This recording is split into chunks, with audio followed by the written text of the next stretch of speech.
Welcome to our class. We are going to discuss Persian literature during the Delhi Sultanate today. The Delhi Sultans were very keen to patronize history writing. In fact, Muslims or the Turks were good record keepers. So they started the first systematic effort to write history, to record events. So this is very important. So we can categorize history writing into three groups. For example, there was official history, that is history writing that was directly being patronized by the sultans. Then we also have the diarists. These diarists were also patronized by the Delhi sultans. Then we also have some unconventional sources, because the official histories provide information mainly about political life, about battles, about dynasties.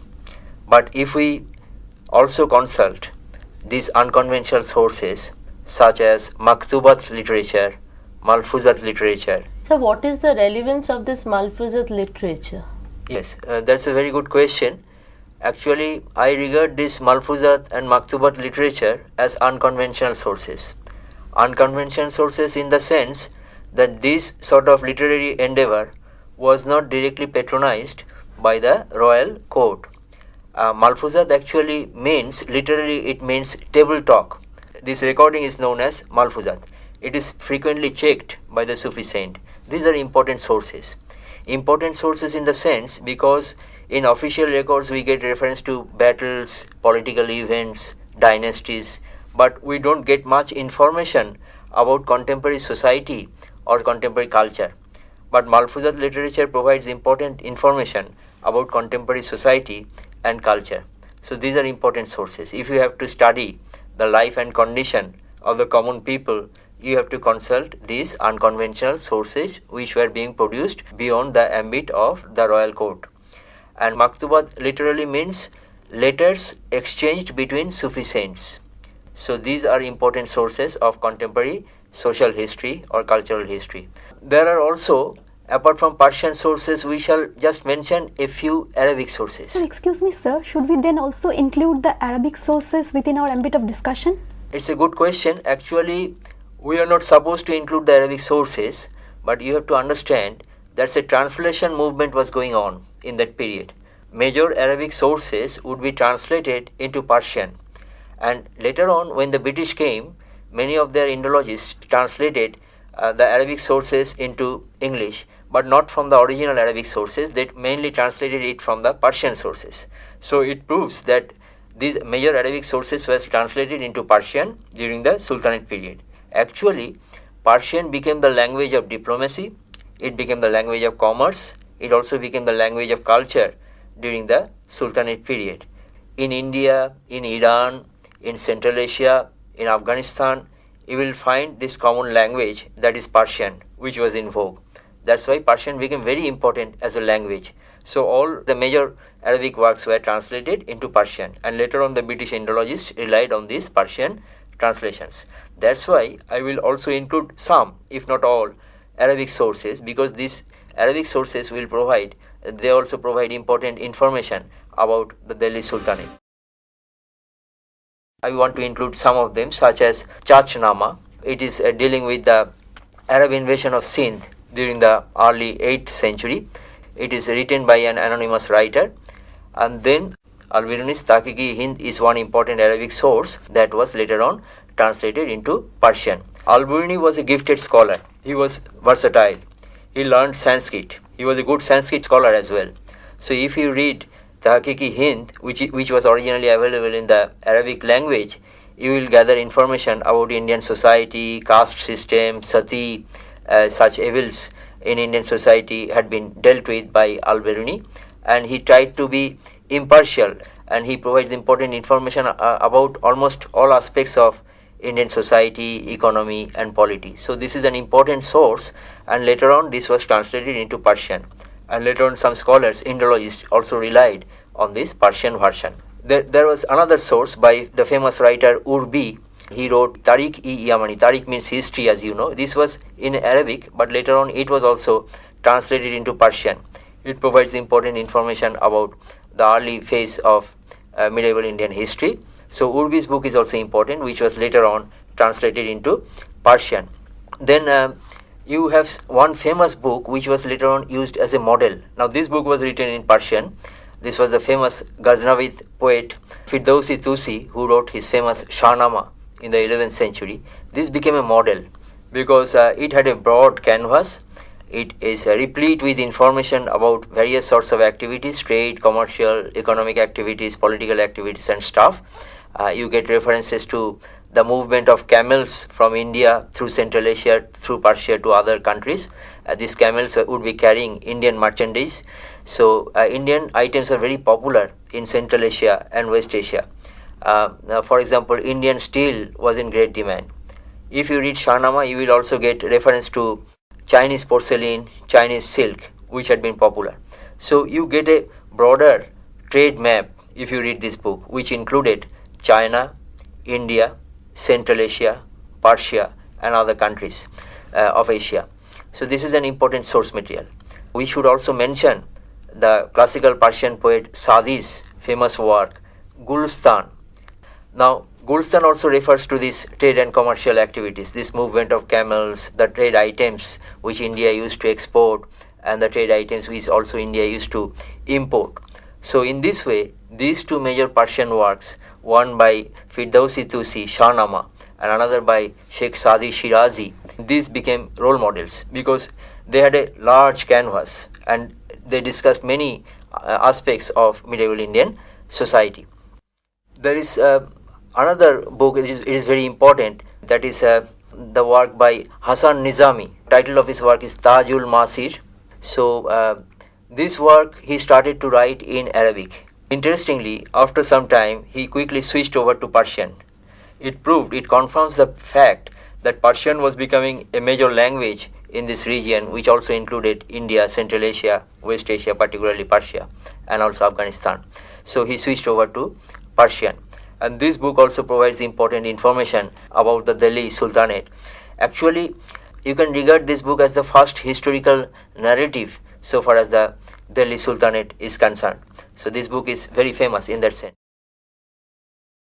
Now, we should also mention another gifted Persian writer who flourished in India, who was born in Patiali in modern UP and in the 13th century. He is no other than Amir Khusrau. Sir, was Amir Khusrau a representative of India's composite culture? It's a good question. And sir, another question is, can we regard him as a Sufi poet? He can be regarded as a Sufi poet, and he is, of course, a representative of the Indo-Muslim culture, Indo-Muslim composite culture. Actually, he had a mixed background. His maternal grandfather was a Rajput who embraced Islam, so he was very respectful towards Indian culture as well. And he also, though he flourished, he was patronized by the Delhi Sultans, but he was not thinking about the aristocrats, he was also thinking about the Indian people, Indian masses. So, for example, he used to travel a lot. He was a great traveler. So, he resembled the Kalandaria Sufis in that sense, because the Kalandaria Sufis used to move from place to place. Now, one thing important in this sort of traveling is that as you travel, you encounter diverse civilizations, and you are likely to be more flexible, more liberal towards other cultures and other civilizations if you carry out this sort of traveling. So he was a traveler, just like a Kalandaria Sufi saint. And his guru, his mentor, was no other than the famous, most illustrious Chishti Sufi saint of South Asia. He is Nizamuddin Aulia. So both of them died in the same year. They died in 1325 because after the death of his guru, Nizamuddin Aulia, he did not find life worth living. So he expired in the same year, that is 1325.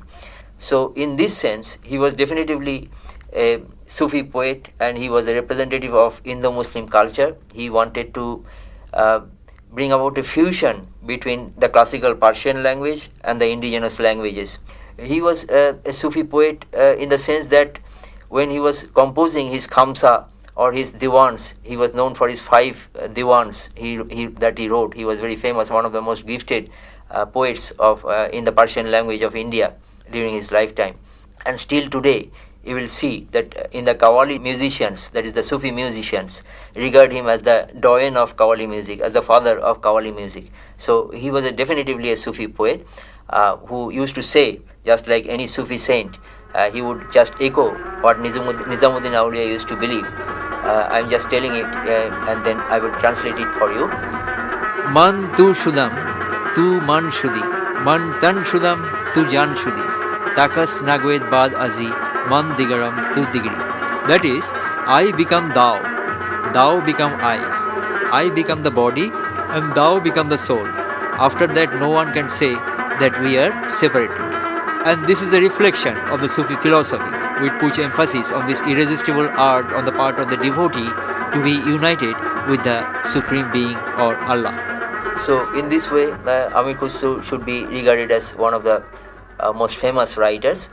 He may not be as great as Ziauddin Barani, who wrote Tarikh-i-Firoz Shahi, may not be as great as Zia Barani as a historian, but he was sincere in his effort. He tried to be very truthful, whatever he undertook. But he was not a great or gifted historian, but he was definitely one of the greatest Persian poets of the Delhi Sultanate, and he was also emulated by his posterity.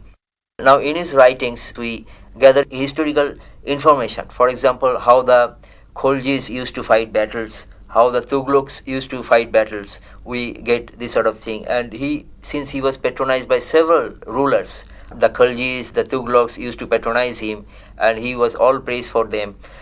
For example, he celebrated the military victories of some of the Delhi sultans. So we have to be a little bit cautious when we read Amir Khusrau, because since he was directly patronized by the Delhi sultans, he was all praised for them. Probably he became a little bit biased because for his sustenance, he relied on the Delhi sultan. Another great historian we should mention, who was exclusively writing in the Persian language, he was Minhaj-us-Siraj Juzjani. His book is Tabaqat-i-Nasir. It's a famous work. It's a sort of great history writing. Is exemplified in his endeavor. You get very important information about Delhi Sultanate in this book, about contemporary society, particularly contemporary political events, the court paraphernalias, the court rituals, the lives of the amirs and the aristocrats. You will get information about this. He brought within his ambit Central Asia, West Asia, the Arab world, and also other countries. So he was, in a sense, a universal historian, because his canvas was not narrow, it was very expansive. He was rather writing the history of the Muslim world. He was not merely writing the history of the Delhi sultans. He was writing the history of the Muslim world and would try to locate the Delhi Sultanate in that very broad canvas. So Minhaj-us-Siraj was actually a sort of a pioneer so far as history writing in the Persian language is concerned, and so far as universal history writing is concerned. Now, Zia Barani in Tarikh-i-Firoz Shahi actually started from where Minhaj-us-Siraj ends his history writing. So it's a sort of continuation of Minhaj-us-Siraj in Zia Barani. Now, Zia Barani was definitively patronized by the Delhi sultans, but later on he had a tragic end because Firoz Tughlaq stopped patronizing him. So was Firoz Shah Tughlaq trying to establish a theocracy? It's a very good question. Actually, Firoz Tughlaq wrote a small book, Futuhat-i-Firoz Shahi. That's a 32 pages book. If you read this book, it's a sort of written in an autobiographical style. He tries to project him as a sort of very devout Muslim ruler, a ruler who functions in conformity with the Sharia. But if you read between lines and if you compare this source with other available source materials of the period, you will find that he was actually trying to broaden the base of his empire. Actually, he was not trying to create a theocracy because he understood that the majority of the populations were non-Muslims. Had he been intended to create a theocracy, he would not have allowed the writing of a book on classical Hindustani music. The title of that book is Guniyatul Munia. That appeared during his reign. So had he been very orthodox, had he been inclined towards establishing a theocracy, he would not have allowed the appearance of such a book so extensively dealing with Hindustani music, because orthodox elements do not like music at all.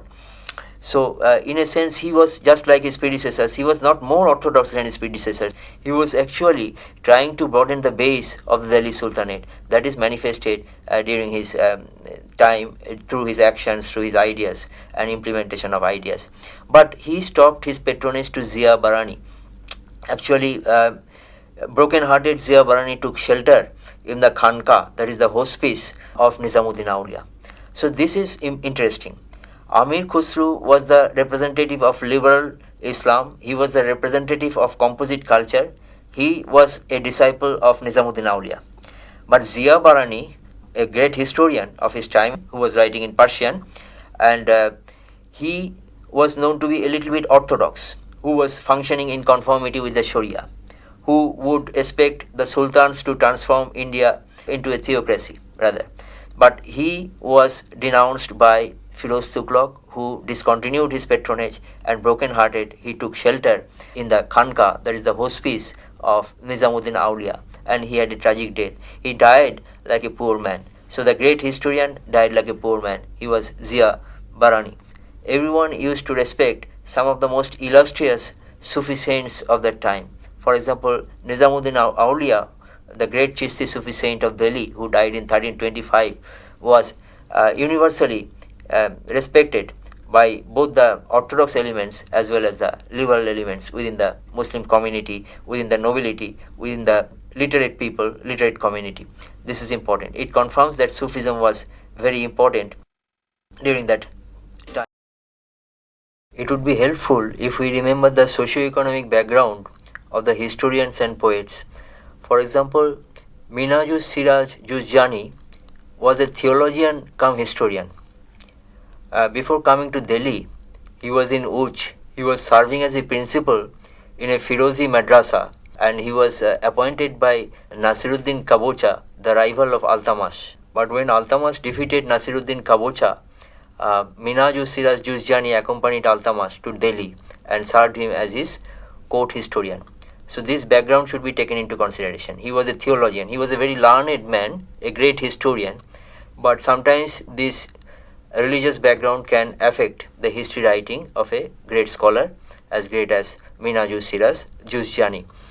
For example, another example is Zia Barani. Zia Barani was also a theologian in the broad sense of the term. He was orthodox. Moreover, apart from being theologians, these two historians were being patronized by the Delhi sultans. So when you write history after receiving direct patronage from the court, you are likely to be a little bit biased towards your immediate patron. So while reading these Persian texts as produced by Minhajus Siraj Juzjani and also Zia Barani, you have to be a little bit careful. There's a difference between Amir Khusrau and Minhaj Siraj Juzjani or Zia Barani because he was very mystical. Amir Khusrau was very mystical, and he was not a professional historian like Zia Barani. He was a Sufi poet, as you have raised this question earlier. So you will find that sometimes there is fictional element in his writing. So he is more successful as a poet, but a very liberal poet, a representative of India's composite culture, or to be more precise, Indo-Muslim culture. So here you can locate Minhajus Siraj Juzjani and also Zia Barani in one place, and also you can locate in another place the great poet, the doyen of Indian Qawwali, Amir Khusrau. This is important. For example, there was another great historian who was writing during the time of Firoz Tughlaq. His book is Tarikh-e Firoz Shahi. He is Afif. Excuse me, sir, can we regard Afif's Tarikh-e Firoz Shahi as the precursor of Aini Akbari? You are right, probably we can. For example, Afif was not merely handling the military campaigns or the political events of Firoz Shah Tughlaq's reign. He was also giving ample emphasis on the various welfare activities in which Firoz Shah Tughlaq was engaged. For example, he was thinking about the uplift of his people, he was thinking about the betterment of agriculture, irrigation and stuff. So these items were discussed. So in a sense, he can be regarded as a forerunner of Akbar or Sher Shah in terms of his welfare activities. And that is adequately discussed in Afif's book.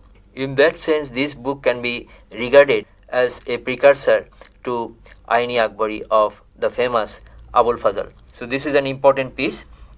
And then it brings us to another great historian of this time, that is Isami. Isami's book is Futuhus Salatin, and Isami actually is a great historian. So it is generally said that Isami was critical towards Muhammad bin Tughlaq. So is it true? I think it is partly true, in the sense that Isami flourished during the time of Muhammad bin Tughlaq.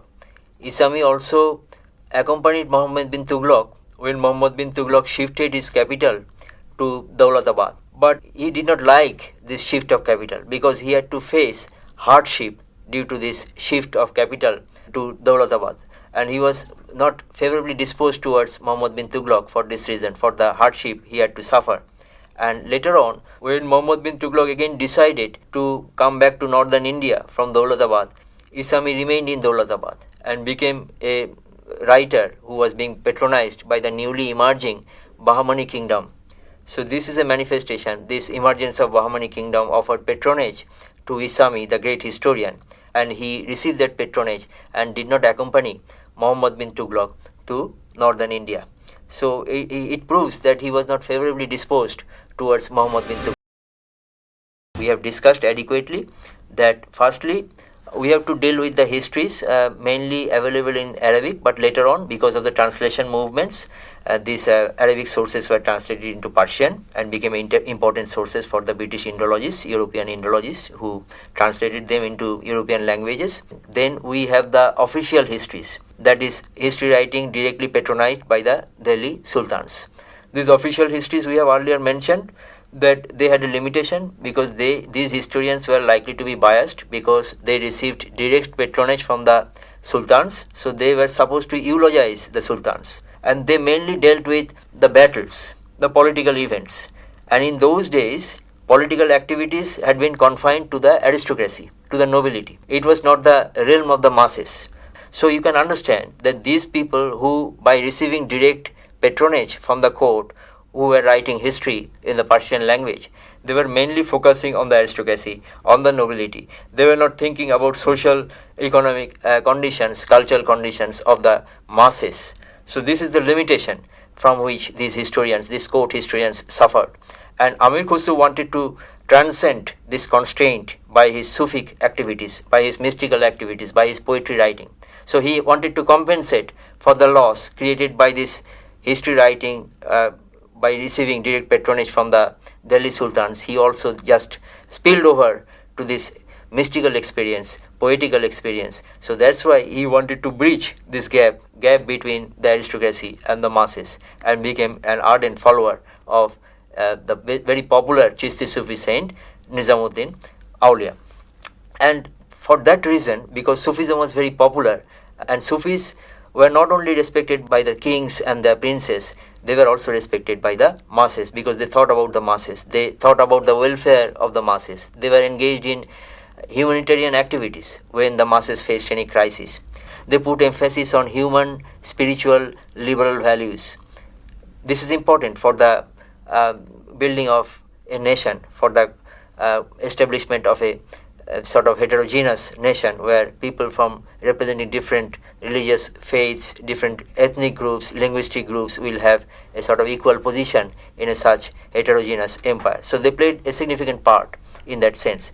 So these Sufis produced a sort of literature. We have also mentioned that they produced Maktubat literature, that is the letters exchanged between Sufi saints. They also produced in the Sufi khankas or hospices, we see the emergence of a very important genre of literature, that is Malfuzat literature. You have raised questions about Malfuzat literature, that is table talk. So these discussions were written down, and these are very important social documents during the period under survey, that is the Delhi Sultanate, because these elements, these informations, materials throw light on contemporary society and culture.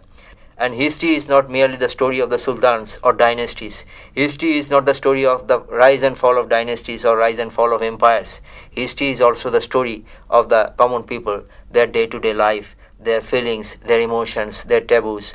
These are all included in history. And in that sense, you have to include these unconventional sources alongside these very classical elements in history writing, that is the official sources. I hope our discussion was fruitful.